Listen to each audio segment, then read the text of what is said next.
Daugybė žmonių kasdien susiduria su baimėmis, su emociniais sutrikimais ar netgi su priklausomybėmis. Ir labai retai kas drąsiai kreipiasi į specialistus. Šiandien turiu nuostabią hipnoterapeutę. Bet sutikit, žodis hipnozė vis dar yra keliantis neigiamas emocijas. Kažkam tai yra susijęs su, galbūt, nežinau, užmigsiu, neatsikelsiu. Kažkas galbūt galvoja, kad iš manęs atims kažkokį tai turtą, užhipnotizuos ir ne savo norų kažką tai atiduosiu.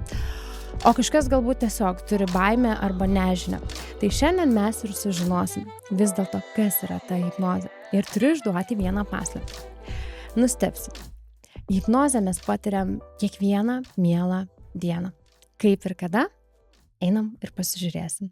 Labadiena, ačiū už pakvietimą, tikrai malonu atvykti, smagu atvykti, laukiu šio vizito ir kaip galėčiau save pristatyti. Tikriausiai pradėkime nuo to, kad esu žmogus, esu mama, esu žmona, esu dukra ir esu be galo atsidavusi pagalbą žmonėms ir mano pagalba yra per hipnoterapiją, su hipnoterapija. Tai dabar grįžkim truputį į vaikystę. Ar tikrai galvojat jau vaikystėj, kad jūs būsit hipnoterapeutė? Aš tikiu, kad negalvojat vaikystėje apie tokią specialybę. Kaip jinai atsirado jūsų gyvenime? Iš tikrųjų, tai kalbant apie vaikystę, visada buvau ta, kuri atsidavusi ir viską padarytų dėl kitų. Tai man padėti kitiem iš tikrųjų buvo didelis aspektas. Bet aišku, kad būsiu hipnoterapeutė, tai toli gražu. Net nebūčiau svajojusi, galvojusi, ar net ir iš tikrųjų Lietuvoje gyvenant, tai kaip ir visi, gyvenau su to mintim, kad čia kažkas neaiškaus, kažkas, kur žmonės negali savęs galbūt kontroliuoti, valdyti ir kažkas nelegalaus, tarkim. Tai tikras suvokimas ir žinios apie hipnoterapiją atėjo galbūt prieš maždaug, tarkim, prieš 20 metų, kai ieškojau savo pagalbos ir niekas man taip ir nesuradau savo pagalbos. Jokia terapija nebuvo efektyvi, naudinga ir tiesiog, kaip ir dauguma mano klientų, tarkim, prieš 10 metų sakydavo, tiesiog griebiuosi šiaudo, paskutinis šiaudas. Ir lygiai taip pat ir aš griebiausi paskutinio šiaudo tam, kad tiesiog pabandyti, o gal padės.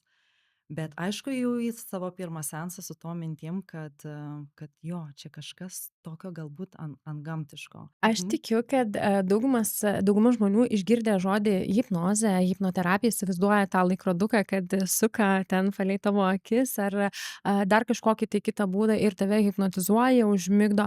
Kaip iš tikrųjų yra su hipnoze? Kas tai yra? Pirmiausia, tai nuo to laikroduko tai yra šou. Apskritai, ką mes matome televizijoje, ką, tarkim, girdim ir net ir per dainas, ar ne, dainuoja, sako, tu elgiesi kaip užhipnotizuotas. Tai ką turi omeny, kad žmogus nesuvokia arba nevaldo savęs, ar ne, ir tas laikrodukas tai yra šou. Bet su terapija, su hipnoze tai nieko bendro neturi. Aš gyvenime laikroduko nenaudojau, nes jis jokio efekto neturi, tai nes aišku, savo kabinete aš jokių šou ir nedarau. O kas yra hipnoterapija, tai kaip ir jūs minėjote, kad mes hipnozę patirime kiekvieną dieną, tai nėra kažkas svetima, nesuvokiama ar nepatirta. Tai tarkim, kai užsisvajojam ar ne, vairuojam automobilį ar ne ir atrodo įveikiam tą distanciją, bet tuo pačiu kažkur mintyse ir mes dar kažką kitą spėjom apgalvoti, apmąstyti ar ne, arba net ir ta, tarkim, įtaiginė hipnozė, galima sakyti, tos visos reklamos, ar ne, kur galbūt pirmą kartą pasižiūrėjus net kreipiam dėmesio ir negirdim į tą reklamą, bet tik laiko klausimas, kada išgirstam ir pirksim tai, kas jau yra mums įteikta. Arba net ir kai girdim kažkokias įtaigas arba kažkokius apibūdinimus, ar ne nuo vaikystės, tarkim, tu ten toks ir toks, tai yra vėlgi įtaiga, ar ne, kaip sakant, dar kitaip sako žmonės, užkoduota, ar ne? Tai va, tai šiaip visi mes kuo puikiausiai žinom, kas tai yra, esam patyrę, kas tai yra hipnozė, tik ne visi mes, aišku, galim tai panaudoti, tą panaudoti kiekvieną dieną, kad sau padėti. Tai kokios yra dažniausiai sutinkamos problemos jūsų darbe? Ką jūs esat pastebėjus? Kokias didžiausias problemas? Dažniausias problemas? Vienareikšmiškai net nereikia pagalvoti, kaip atsakyti į šį klausimą, tai nerimas, panikos atakos, tai yra tikrai numeris vienas. Taip pat labai populiaru, kai žmonės nejaučia, tiesiog praradę viltį gyvenime. Ir labai dažnai girdžiu, sako, viskas gerai mano gyvenime ir šeima sveika, ar ne, ir geri darbai, bet tiesiog neturiu motivacijos, neturiu noro, net nejaučiu laimės. Tai gan dažnai irgi pasitaikanti problema. Iš kur atsiranda visos šitos problemos? Ar tai žmogus pats kažkokiu tai būdu suformuoja, ar tai ateina iš gyvenimo? Iš kur dažniausiai vat visas šitas dalykas ateina? Aš suprantu, kad yra skirtingi dalykai, bet va tarkim, a, motyvacijos dingimas. Vat sakykim, turiu viską, bet nejaučiu kažkokio tai labai to jausmo, kad esu pilnas, kad man čia sekasi. Iš kur vat šitas dalykas atsiranda? Aišku, pagrindinį bagažą mes atsinešame iš vaikystės. Ten viskas ir prasideda. Aš dažnai, vat, susitikusi su klientais, aiškinu, jų klausiu iš tikrųjų apie vaikystę ir paaiškinu, kodėl man yra svarbu žinoti jų vaikystę, todėl kad visą bagažą, pagrindą atsinešame iš ten. Ir netgi, ką mes patiriame vaikystėje, atitinkamai mes tokius jausmus atsinešame ir naudojame, ar išjaučiame, ar ne, vėlesnėme gyvenime. Ir vėlgi, tai niekada gyvenimas nestovi vietoje, ar ne, ir mes kiekvienu momentu, kiekvienu gyvenimo momentu ar iššūkiais vėlgi pasiimam patirtį to išgyvenimo, pasiimame jausmus ir viskas formuojasi ir viskas tarsi kaip, žinot, kaip sniego kamuolys vis didėja, didėja, didėja, iki kol galiausiai vat, pajaučiam, kad viskas, nebegalim, pajaučiam, kad nebenorim, kad bijom, kad nebegalim perlipti per save ir dažniausiai žmonės supranta, kad aš turiu taip jaustis, aš turiu eiti, aš turiu daryti, arba aš turiu nebijoti, aš turiu negerti, aš turiu ten, tarkim, nelošti, ar ne, jie viską supranta. Bet atsiranda tas tarsi nematomas barjeras, kai viskas, aš nebegaliu su savim susitvarkyti ir negaliu perlipti. Tai vat tada žmonės ir kreipiasi. Bet ta, tarkim, problema, ar ne, arba ta jų situacija formuojasi per laiką. Tai nėra kažkoks įgyta problema per dieną ar per naktį. Nebent retais atvejais, tai tarkim, būna vat, neseniai patirta, tarkim, trauma ar kažkoks autoįvykis, ar užpuolimas, išprievartavimas, tarkim, tai tada mes žinom, kur ta trauma, ar ne, bet dažniausiai yra viskas susiformavę, prasidėjo nuo vaikystės. Tai dabar, kadangi jau paminėjom vaikystę, šiai dienai, jeigu galėtumėt vat pasakyti, kokias, dažniausiai bėdas, klaidas daro tėvai, po kurių vaikai, tarkim, po 20 metų kreipsis į terapeutus. Ką mes dažniausiai darom ne taip su tais vaikais, nes jūs ir paminėjot, kad iš vaikystės ateina tas, dauguma tos mūsų problemų. Ką mes tokio darom ten arba mūsų tėvai darė? Supratau, bet žinokit, nemanau, kad įmanoma atsakyti į šį klausimą. Tai nėra vienareikšmiškos kažkokios kažkokio patarimo ar kažką, ką aš galėčiau pasakyti, vat nedarykit to, nes kiekvieno žmogaus, kiekvienos šeimos dinamika skirtinga, kiekvienos šeimos vertybės, ar ne, ir auklėjimai, ir netgi metodai, kaip mes auklėjame vaikus, ar neskiriasi, ir ką viena šeima, tarkim, toleruoja ir leidžia, kitai šeimai atrodys visiškai tabu ir tai žinokit, nėra, tikrai neturiu kažkokio vieno patarimo, kurį galėtų naudoti, panaudoti tėvai. Am, mes kaip bebūtų dėl vaikų stengiamės iš širdies, ar ne, kad jiems būtų kuo geriau, kad įdiegti kažkokias vertybės, kad ir užauginti dorais, gerais, tvarkingais žmonėm. O tas klaideles kažkur kažkada mes visi tėvai padarom. Mes nesam idealūs, lygiai tas pats ir aš nesu ideali ir aš kažkur klaidas padarau. Bet visa esmė, kad kaip mes besistengtume dėl vaikų, tai nereiškia, kad aš jeigu visą aplinką vaikų sutvarkysiu ir jiems sukursiu gyvenimą, kad vien tik tai džiaugsmas, laimė, laisvė, ar ne, jokių ten niekas, vaikas neišgirs kažkokių blogų žodelių, pakelto žodžio ar taip toliau. Tai nereiškia, kad tai užaugins emociškai stiprų žmogų ir be problemos. Nes ne traumos mūsų traumuoja, o kaip mes išjaučiam ir kaip interpretuojam tam tikras situacijas. Tai galbūt kaip ir mama, ar ne, pasakys, kad vat tu, tarkim, šiandien negausi telefono, ar ne, ir tam, kad parodyti, kad yra disciplina, ar ne, kad apsaugoti vaiko vystimasi, kad iš geros, ar ne, intencijos, iš širdies, bet ką tas vaikas jaus, ar ne, ir viskas priklauso nuo to, kaip mes išjaučiam ir interpretuojam. Ir netgi, tarkim, kad ir ta pati, tarkim, skaudi kažkokia situacija, vieną žmogų gali sustiprinti, kitą žmogų sutraumuoti, ar ne, negatyviai ar blogai paveikti. Tai taip, kad absoliučiai apsaugoti vaiką, kad jis būtų 100% emocionaliai stabilus, be jokių problemų, nemanau, kad įmanoma. Ir todėl ir aš nebijau ir šiai dienai pasakyti, kad šiokių ar didesnių ar mažesnių problemų, bet mes visi jų turim. Visi. Tai dažnu atveju pas mus, tarkim, bet mano rate pastebėjimas žema savivertė. Kaip jinai susiformuoja? Ar irgi tai yra iš vaikystės? Aišku, negaliu sakyti vienareikšmiškai iš vaikystės, ar ne, bet tikrai didžioji dalis iš vaikystės. Ir tai nebūtinai, kad kažkas mus žemino, ar ne, ir sakė, kad tu čia nesugebi teksto paskaityti, nesugebi eilėraščio pasakyti ar išmokti, bet tiesiog kitą kartą tam tikrose vėlgi situacijose tą jausmą mes tiesiog patys išjaučiam. Aha, galbūt, tarkim, draugai vaikystėje kažkur pasirinko vat mano draugę, o ne mane, ar ne, arba galbūt ten, tarkim, vat aš pati pasijaučiau prastai, nes tarkim, varžybose nesugebėjau kamulio įmesti, nežinau, bet kokį pavyzdį aš čia dabar stengiuosi sugalvoti, ar ne. Ir, ir visa tai, va, tas jausmas, ar ne, kad kažkur ne visai gerai padariau, ar negalėjau dar geriau, galėjau, ar ne, bet nepadariau. Ir tas formuosi jau kažkur, nebūtinai vaikystėje, gali būti paauglystėje, arba kad ir jaunoji jaunystėje, ar ne, bet prasideda nuo kažkokio mažo to jausmelio kažkur, kur nepakankamai kažką padariau, ar ne.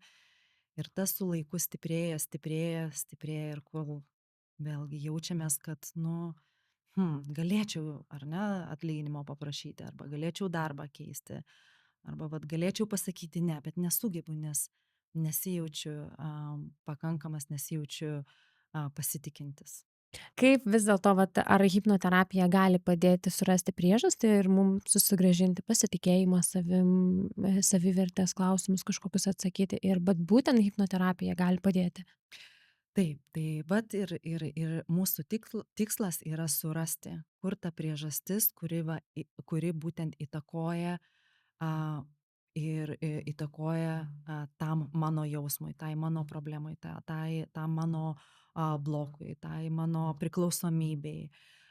Ir dažniausiai mes einam per klinikinę hipnoterapiją, kai būtent vat ieškom tos problemos ir tik labai labai retais atvejais dar yra ta įtaiginė hipnozė. Bet čia, kur tarkim, aš būtent vat sudžestinu, patariu ar stengiuosi įteikti žmogui tam, kad tarkim perrašyti tą vat informaciją, ką žmogus jaučia. Tai kokių tų būdų dabar yra? Jūs paminėjot klinikinę, įtaiginę hipnoterapiją, kokių dar yra?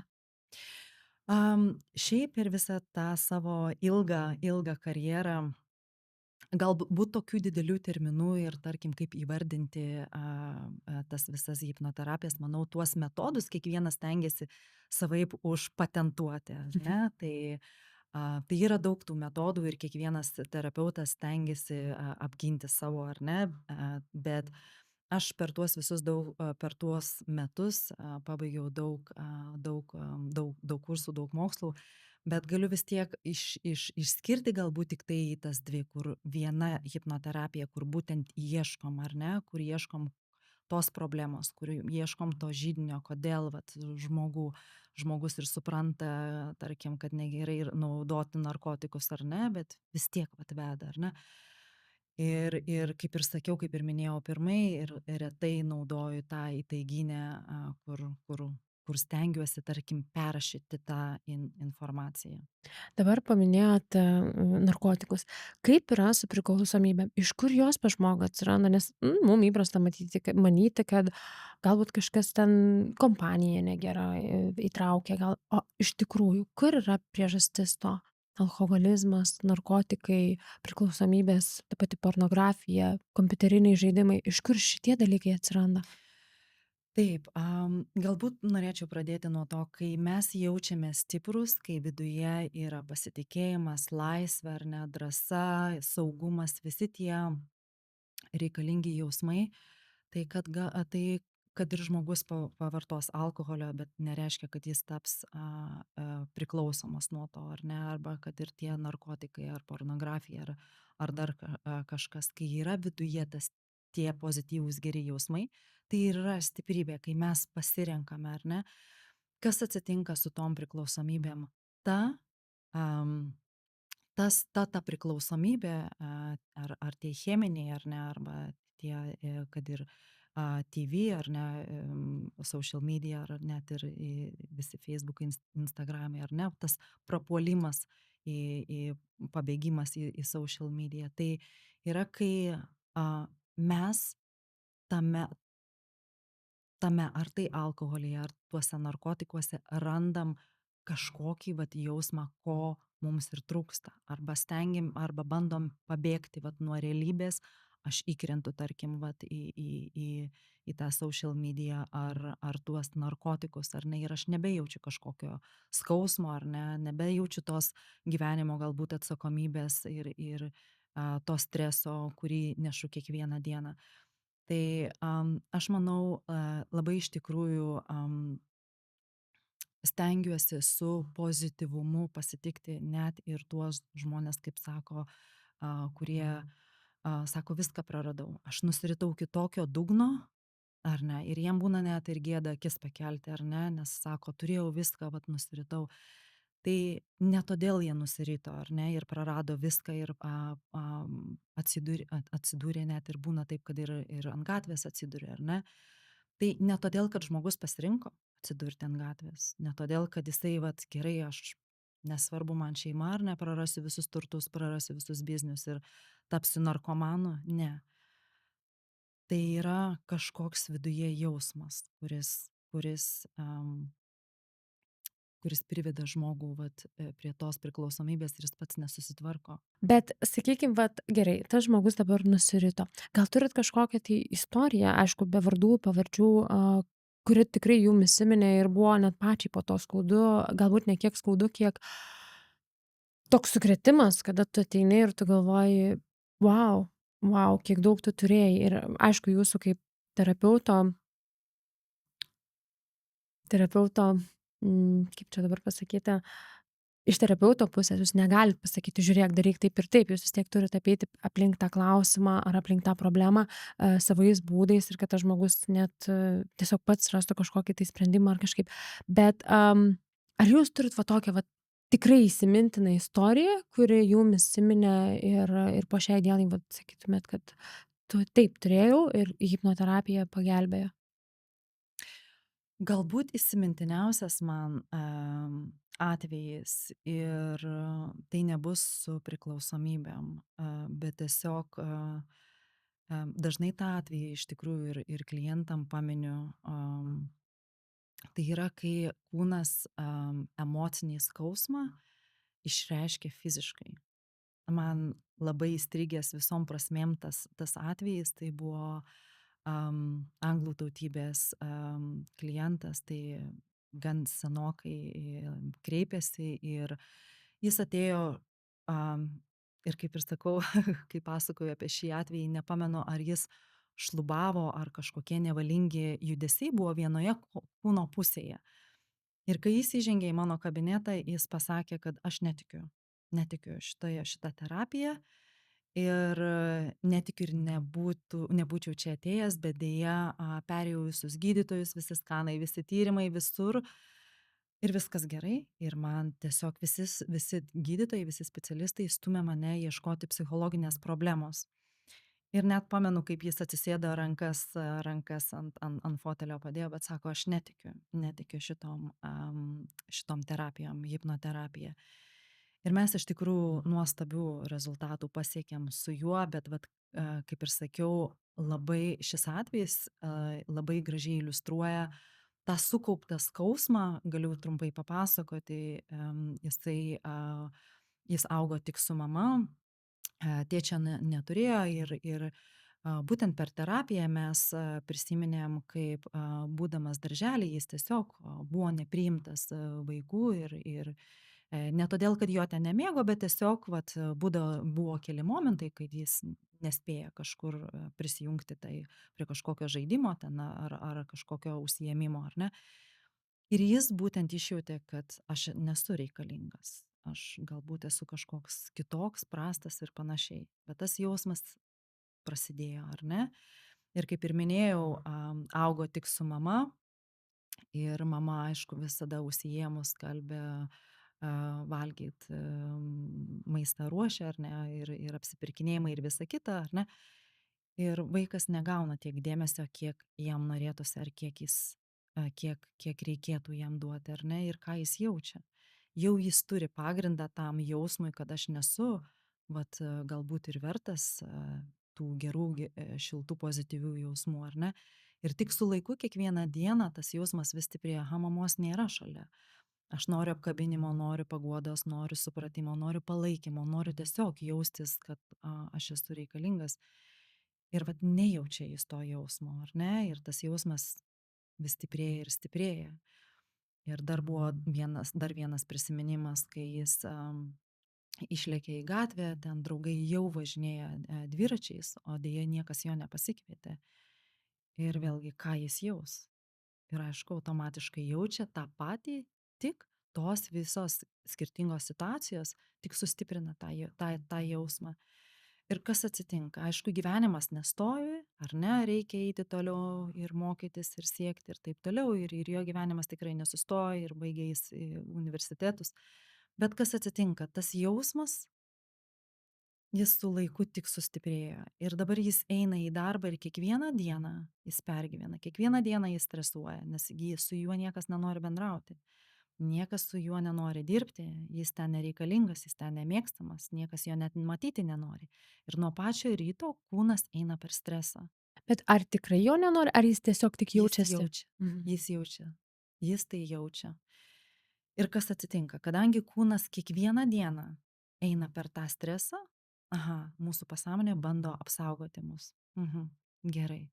Tai tie nevalingi visi judesiai ar šlubavimai buvo tam kaip kūno apsauga, kad tai tu sėdėk namuose, dirbk namuose ir tau nereikės eiti kiekvieną dieną per tas negatyves emocijas. Ir būsi saugioje erdvėje. Tai ir dažnai tos panikos atakos, nerimas ir tie somatiniai, psichosomatiniai, atsiprašau, sutrikimai, tai yra kūno bandymas mus apsaugoti. Tai tarkim, baimės visos yra irgi, tiesiog kūnas bando mus apsaugoti nuo tam tikrų situacijų. Nes, tarkim, skrydžio baimė. Kaip jinai gali būti susijusi su vaikyste?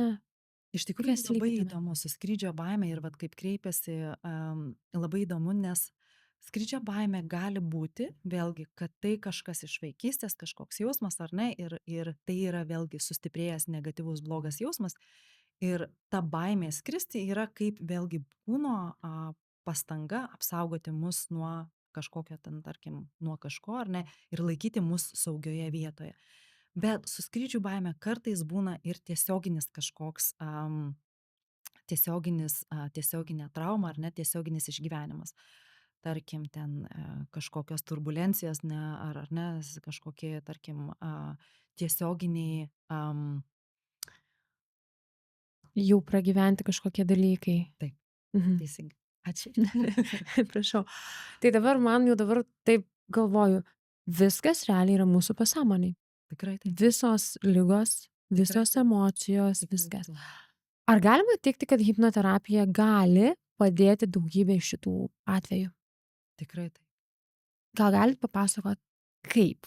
Praktiškai visos psichologinės problemos, galima dirbti su visomis psichologinėmis problemomis, ar ne? Kas svarbiausia yra, kada negalima dirbti arba kada nerekomenduočiau arba kada nepatarčiau. Tai yra svarbiausias dalykas tai, kad žmogaus nusiteikimas, žmogaus noras. Jeigu kažkas nenorės, ar ne, tai nei gydytojas, ar ne, nei prievarta, niekas tikrai nepadės. Ir hipnoterapija, ypatingai hipnoterapijai, reikalingas nusiteikimas, pačio žmogaus noras. Aš noriu taip nebesijausti, aš noriu išeiti į laisvę, aš noriu nustoti sakyti taip visiems, ar ne, visiems įtikti. Tai ypatingai svarbu pačio žmogaus noras ir dažnai būna, nupirksiu ten, tarkim, ar ne, ten draugiai dovanų ar dar kažką. Pirmiausia, ar draugė nori, ar nori kažką keisti. Galbūt tai tu matai problemą joje, ar ne, dažnai būna ir šeimos nariai, ar ne. Nupirksiu ten, tarkim, sesiai, nupirksiu ten broliui ir taip toliau. Bet gal brolis jaučiasi gerai ir jam nereikia. Ir jisai, nesvarbu, kad kažką įskaudina, įžeidžia, ar ne, arba galbūt jau baigė šeimą prarast, ar ne, bet jis gerai jaučiasi, tarkim, apsvaigęs, ar ne, ir kol žmogus nejaučia tos problemos, ar ne, problemos tame veiksme, tol jisai nedirbs, ar ne, ir neteis pas hipnoterapeutą. Ar buvo žmogus atėjęs į jūsų kabinetą, kur jūs galvoja, kad čia tikrai negalėsiu padėt, bet bendroj visumoj, pabaigoj buvo laiminga pabaiga ir jisai padėkojo ir jo gyvenimas kažkokiu tai būdu susitvarkė? Taip, tai va tokius iš tikrųjų momentus labiausiai ir aš pamenu, nes man galbūt kaip specialistai, ar ne, būna toks tarsi iššūkis, ar ne. Tai kai tie atvejai, kai žmogus ateina ir vat, netiki hipnoterapija, ar ne, nu ką čia man gali padaryti, ar ne, nu ką aš čia tokio pajausiu, ar ne. Ir kai iš tikrųjų dar vat vieną vyruką pamenu, labai panaši situacija, kad sako, nu netikiu, aš tą hipnoterapiją, jis būtent kreipėsi dėl panikos atakų ir sako, bet tiesiog viskas bizniai stoja, ar ne, nesusitvarkau su savim, niekas nepadeda, atsibodo man važinėti į tas ligoninės, šeima pavargo, aplinkiniai pavargo, žodžiu, O reikia kažką daryti. į ligoninės, tai pas kažkokį specialistą ar tiesiog ieškojo ligos? Praktiškai visi einantys per panikos ar išgyvenantys panikos atakas kažkokiu atveju atsiduria ligoninėje, nes vienas iš tų požymių panikos atakų, jie galvoja, jaučia, kad širdis stoja, jie tuoj numirs. Ir tai yra susijęs su sveikata, ar ne, ir jie važiuoja ieškoti, kas negerai, ar čia širdis stoja, ar čia insultas, infarktas, kažkas vyksta.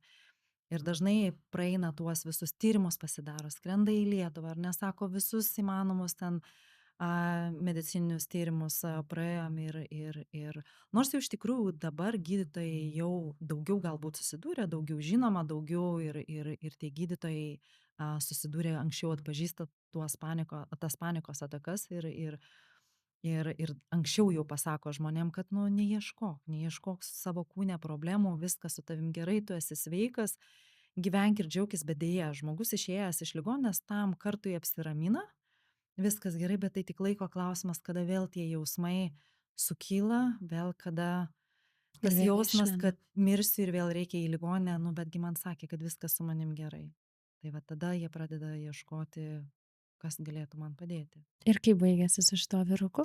Labai gerai baigėsi. Tai vat mes atsisveikinom, jisai išėjo pasitempęs, tvirtai stovintis ant kojų ir sugrįžo į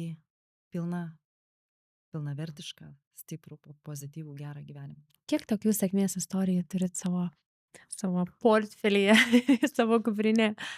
Oi, tikrai daug. tikrai daug. Tikrai nenoriu aš čia kabintis kažkokio medalio, bet džiaugiuosi iš tikrųjų atradusi pati tą hipnozę ir taip gyvenimas susidėliojo, kad galbūt net išoriniai žmonės pastūmėjo mane į tą hipnozę, nes gyvenime net neplanavau to daryti, ar ne? Ir galbūt tas buvo pagrindinis mano moto, kad padėti žmonėm. Jeigu man tai padėjo, man gyvenimą davė, man viską apvertė aukštyn kojom, tai galbūt ir aš kažkam galiu padėti. Ir aš jau hipnoterapijas darau ar hipnoterapeute, dirbu jau virš 10 metų. Tai dar kažkada iš tikrųjų pradžioje kažkokią statistiką vedžiau, ten, kas su kokiom problemom ir panašiai. Dėl laiko stokos paleidau dabar visą tą, bet tikrai nemažas skaičius sutiko mane ir išleidom ir su ašarom, su džiaugsmo ašarom.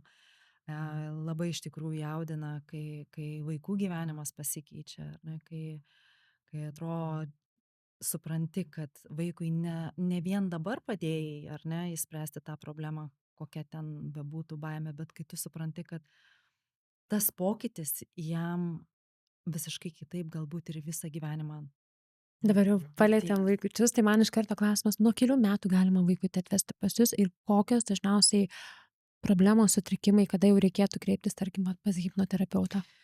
Žinokit, šiaip knygose berods rekomenduoja ar oficialiai rekomenduoja kažkur nuo 8 berods metų, kad hipnoterapija yra naudinga, bet aš tikrai praktikoje turėjau begalės kur kas mažesnių. Jauniausia klientė berods 4 metukų buvo ir nuostabių rezultatų pasiekėm, nuostabių. Jeigu ne paslaptis, kokia buvo problema? Šlapinimasis į lovą ir kai niekas negalėjo padėti, jokie gydytojai, jokios metodikos ir štai taip. Šiaip iš tikrųjų labai priklauso nuo paties vaiko, ar ne? Nes vienas vaikas, sako, subręsta, užauga anksčiau, ar ne? Tai su tokiu vaikučiu kuo puikiausiai galima ir kuo puikiausiai galima dirbti.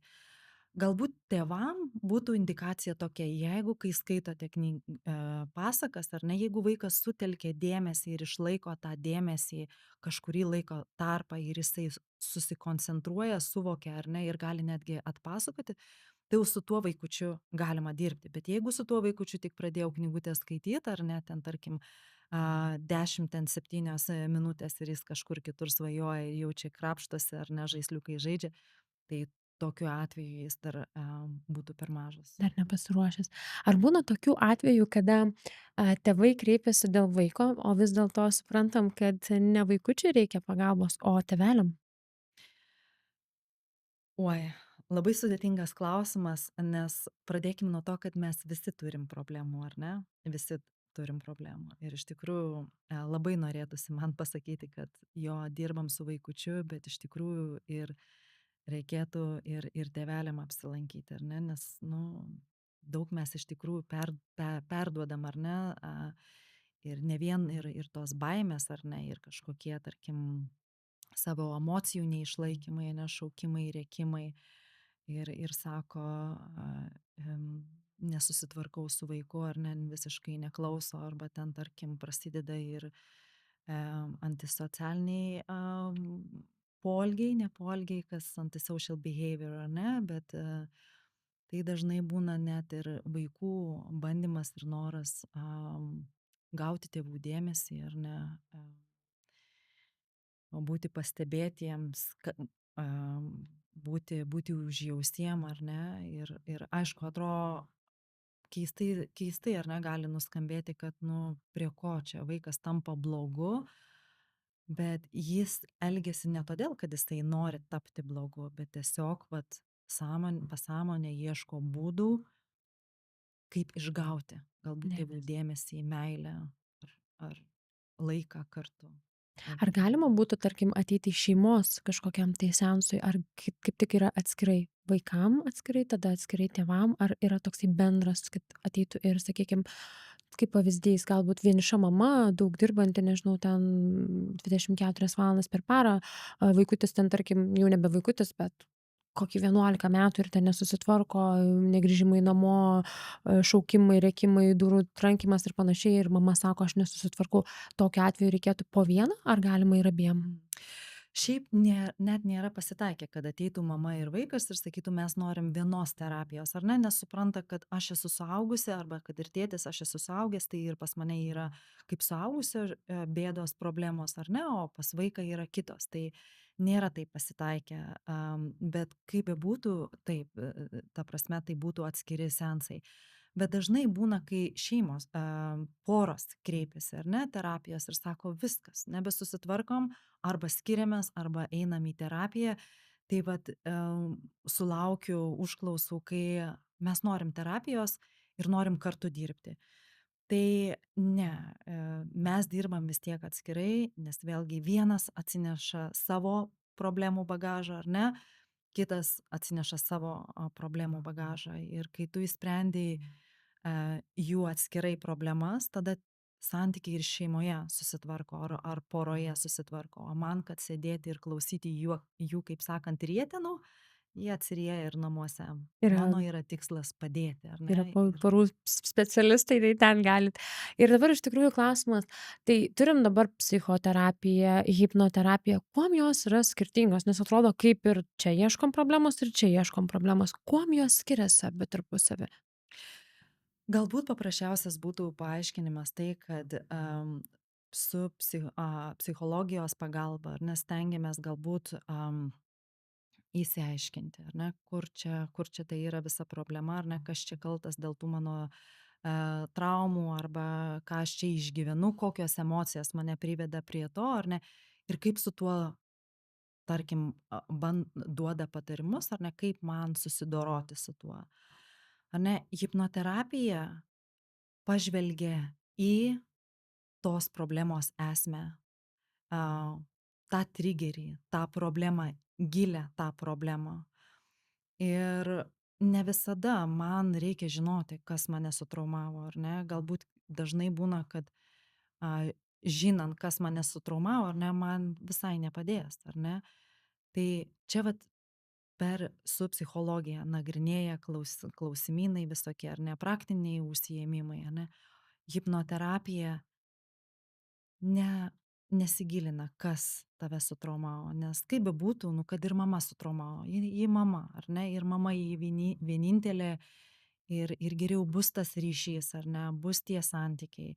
Tai mūsų tikslas ne apkaltinti kažką, bet išspręsti būtent tą giluminį jausmą, tą, kurį mes kažkada išgyvenom ir jį pakeitus, ar ne, išgydžius, dar kitaip kiti terapeutai, ar ne, sako, visiškai kitaip ir šiai dienai mes jaučiamės. Ar galim teigti, kad hipnoterapija yra netgi trumpesnis būdas? Jo? Vienareikšmiškai. Vienareikšmiškai. Ir nesumeluosiu, keli gal tokie vat atvejai, turėjau vieną merginą, kuri pasakojosi, kad 10 metų lankėsi pas įvairiausius psichologus ir nieko 10 metų. nepasiekė. Taip. Man Wow. lygiai taip pat akys ir aš nenoriu dabar sumeluoti, bet per kelis seansus mes išdirbom, ką mums reikėjo išdirbti, ir mes atsisveikinom ir tiesiog nusprendėm, kad nebėra ko susitikti, nes Atsakė į klausimus. Rado neatsakėme problemą. klausimus, bet išsprendėm tą problemą ir žmogus atsistojo ant kojų. Ir dar vienas atvejis yra, kai mergina pasakojo serganti bulimija, lankėsi 2 metus, atsiprašau, į savaitę po kartą pas psichologą ar psichologę be jokių rezultatų. Ir mes per vieną seansą viską sprendėm. Ir aš Per nebūčiau. vieną seansą. Taip, Wow. būna ir tokių atvejų, aišku, tai yra, ir tai tikrai nenoriu, kad žmonės galvotų, kad čia stebuklas ir per vieną seansą sprendė, bet būna ir tokių atvejų, ir aš nebūčiau apie ją sužinojusi, jeigu ji nebūtų sugrįžusi po daug metų pas mane ir sako, taigi aš pas jūs buvau, ir ji pati man papasako, ir tai va, tai iš pirmų lūpų ir girdėjau tą rezultatą. Tai Pasiekimą. dabar jau noriu pasidalinti, gal galite išduoti paslaptį, kaip vyksta visas seansas, nes daugybė žmonių išgirsta tą žodį hipnozė, viskas, čia jau kaip Dievą myliu, neįsiu negaliu. Ir kas vyksta? susitaria su jumis susitikti, aš taip įsivaizduoju, ir tada jau kviečiat į kabinetą nuotoliniu būdu. Kaip viskas vyksta? Kaip vat vyksta ta hipnoterapija? Taip, nuo to viskas ir prasideda, kad kai žmogus kreipiasi į mane pagalbos. Ir dažnai, net ir jeigu kažkas už tą žmogų kreipiasi, aš skatinu, kad ne. Palikite tam žmogui, kuriam reikia, ar jai susikontaktuoti su manim. Taip, sutarėme laiką, sustinkam ir visada susitikimo pradžioje mes kalbame, diskutuojame. Vėlgi, man reikalinga informacija. Kodėl, kokie tikslai. Kiekvieno žmogaus net ir tikslai ar lūkesčiai terapijai yra skirtingi, ar ne? Nesvarbu, ką aš matau, ar ne ką matau, o ką manau, ar ne, kaip terapeutė, bet man svarbu suprasti ir ko žmogus tikisi. Tai visą tai mes aptariam, aišku, man yra svarbi informacija apie vaikystę, ir visada kiekvieno susitikimo metu mes turim hipnoterapijos seansą. O būtent koks jausmas hipnozės metu arba hipnoterapijos metu, aš nemanau, kad lengvai žodžiais galima paaiškinti. Ir tarp kitko, šią savaitę klientas, kuris gan sunkiai atėjo į seansą, nes vėlgi su lygiai tais pačiais jausmais, o kas čia vyksta, ar čia viskas gerai, ar čia. Ir jis jau tęsė terapiją ir į kelis seansus atėjo ir sako, kiekvienas seansas yra kitoks, kitaip tu jauti, kitaip išgyveni, kitaip matai, kitaip. Niekada nėra lygiai to paties seanso, net ir tam pačiam žmogui, ar ne? Ir labai sudėtinga iš tikrųjų perteikti, ar ne, o ką aš turėčiau jausti to seanso metu. Aišku, aš tam ir esu, kad padėti ir vesti tuo keliu, ar ne, tam, kad mes vis dėlto išdirbtume ir pasiektume tą rezultatą. Bet kas tai per jausmas? Aš manau, čia iš tų momentų, kur tiesiog reikia patirti ir žinosi tas pats, kaip dažnai juokiuosi skristi lėktuvu. Nu, jeigu mes nesam skridę lėktuvu, ar ne, ir paklaustume, ką reiškia, ir galėtume mes knygas, ar ne, paskaityti ir išgirsti daug istorijų, bet mes neturėtume vis tiek Kol supratimo. nepajutai. Šitas jausmas, ar ne? Esminiai dalykai, kad hipnoterapija tai nepadaro žmogaus nesuprantančių, nesuvokiančių, negirdinčių. Ar dar dažnai būdavo žmonės galvoja, kad jie kažkur įskris. Kaip aš sakau, o kur jūs norit skristi, kur jūs tikitės įskristi. Juk mes turim tikslą, mes turim dirbti ties tuo tikslu. Taip, kad niekur jie neišskrenda ir jie suvokia, kur yra, ar ne, kas yra diskutuojama, ką mes kalbame, ties kuo dirbame, ir jie viską prisimena po seanso. Bet kaip pats seansas vyksta? Ką turi žmogus pasiruošti? Nes aš įsivaizduoju, jeigu tu pirmą kartą išgirdai dabar, nu gerai, aš čia dabar turiu problemą, noriu ten, nežinau, hipnoterapijos. Ir dabar tada aš skambinu Laurai, Laura, aš noriu hipnoterapijos. Tada Laura sako, gerai, susitikim ten ir ten. Aš taip įsivaizduoju. Ar jūs darot online, ar ir į vietą reikia atvykti? Kaip pas jūs vyksta šitas dalykas? Tiek dirbam tiek gyvai, tiek ir online, nes vėlgi labai daug iš tikrųjų klientų turiu ir iš kitų šalių, tai tiesiog nėra galimybė susitikti gyvai, tai labai puikiai dirbam ir online. Ir gyvai dirbu Londone ir Kent šiuo metu kol kas, ir ruoštis nereikia. Tiesiog, kai ateina tas suvokimas, kad viskas, aš nebenoriu taip gyvent, aš noriu keisti savo gyvenimą. Dėl savęs, dėl šeimos, dėl artimų, dėl savo ateities, dėl savo karjeros, dėl savo sveikatos. Am, Tiesiog skambinu Laurai, rašau Laurai, noriu terapijos. Atsakymų visų nereikia žinoti, ar ne, kažkokio pasiruošimo irgi nereikia. Netgi yra iš tikrųjų keletą buvę atvejų, kai ateina žmonės su laiškais, rašteliais ar ne, sąrašais kažkokiais. Bet tai yra suplanuota, ar ne, man reikia suprasti, išgirsti žmogų, vat, tokį dabar čia, ką aš matau prieš save. Be pakoreguotų, be pastumdymų ir be. Tai taip, kad ruoštis seansui nereikia, tiesiog reikia noro keistis. Noriu aš kitaip gyventi, noriu vėl džiaugsmą pajausti, laimę pajausti, keliauti, kvėpuoti, šypsotis ir ramybės noriu. O kaip jūs pati po visų šitų seansų, ar jūs naudojatės kitų hipnoterapeutų paslaugom? Taip. Am, aš kaip ir pradžioje sakiau, kad tai yra nuostabi terapija, kuri man ne vien gyvenimą davė, ar ne, bet kuri ta terapija mane net ir pakeitė labai. Ir aš manau, net ir rekomenduočiau ir pati tą praktikuoju, kad laikas nuo laiko tiesiog apsilankyti, ar ne, kad kažkur sustiprinti kažką, kažkur galbūt kažką paleisti, ar ne, galbūt kažką ten, kažkoks vat įskaudinimas man vis, ar ne, vis primena apie save, primena, ar dar kažkas. Yra begalės, ar ne. Tai visai pravartu laikas nuo laiko tą terapiją turėti Prasivalyti. profilaktiškai, ar ne? Prasivalyti, taip. Ar galit išduoti, jūs pati irgi Londone einat, turit kažkokį tai vieną specialistą, ar einat kaip tik vat pas vieną, nuo jų pas kitą, ar tiesiog turit vieną savo nuosavą? Aišku, turiu savo numylėtinį, ar ne, kuris man yra viskas ir didžiausi sentimentai ir pagalba, ar ne, bet aišku, nemeluosiu, esu kaip vėlgi kiekvienas savo srities specialistas, ar ne, įdomu ir kas kaip kur vyksta, kaip kiti specialistai, ar ne. Net ir iš tos pusės iš tikrųjų, kad, pavyzdžiui, galbūt galėčiau kažkam parekomenduoti, ar ne. Tai šiaip mėgstu dar ir pasiuostinėti aplink. Tai paskutiniai dabar 2 bus klausimai tokie. Vienas iš klausimų: kaip dabar paprastam žmogui atsirinkti? Nes jeigu va tarkim į Google paiešką įvestumėm hipnoterapeutas aplink mane ar kažkas ten tokio, mum primestų begalę tų hipnoterapeutų. Kaip nepasiklysti ir išsirinkti teisingą variantą?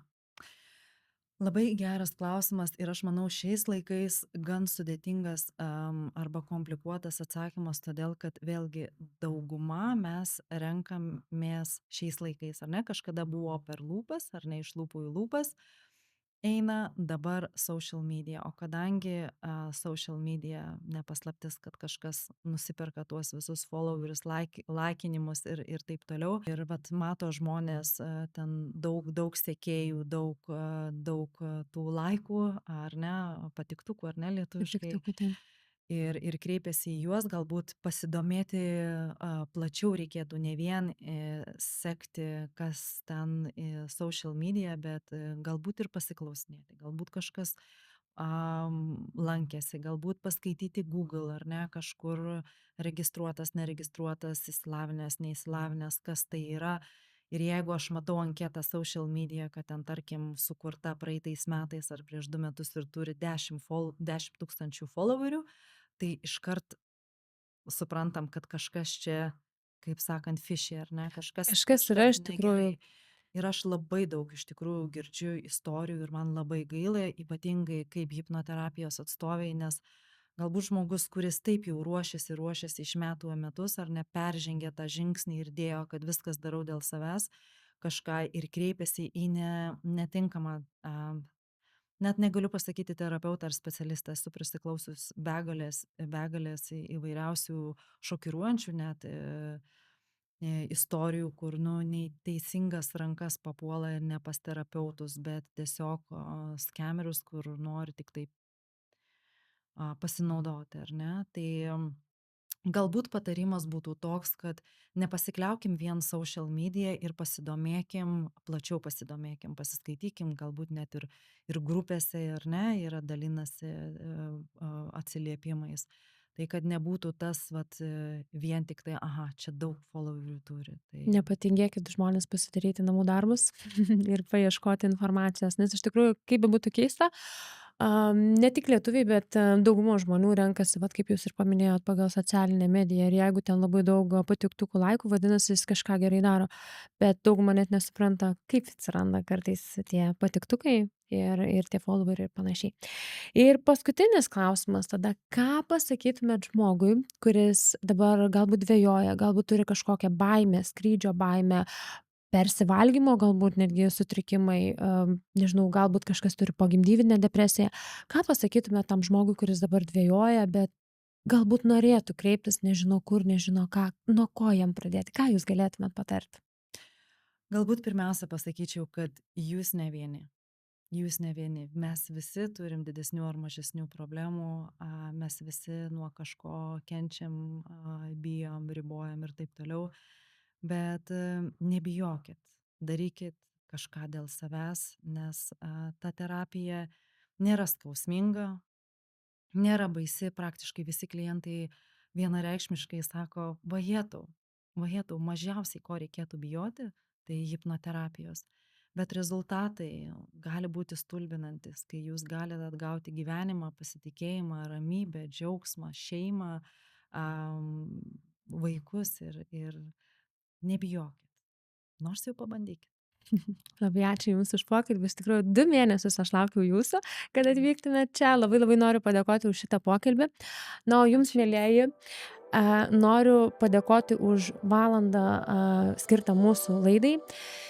Ir kaip ir mūsų Laura minėjo, kad jeigu turit kažkokių tai baimių, jeigu turit kažkokį tai nusivylimą, kažkokį tai vidų jausmą, tai nebūtinai turi būti baimė, galbūt nesutarėt su vaiku, galbūt tiesiog nežinot, kur kreiptis, nors nerimo kažkoks tai jausmas arba viduj tiesiog jausmas kamuoja, kad kažkas su manim yra ne taip, nebijokit kreiptis pagalbos. Ir iš tikrųjų mano rekomendacija, kaip mes ir minėjom, kad pasidarykit namų darbus, pasiieškokit, koks terapeutas jums tinkamiausias ir kreipkitės. Aš tikrai tikiu, kad ne vienas iš jūsų vėliau galės pasidalinti su mumis savo sėkmės istoriją. Tai ačiū už jūsų dėmesį ir iki kitų susitikimų. Iki!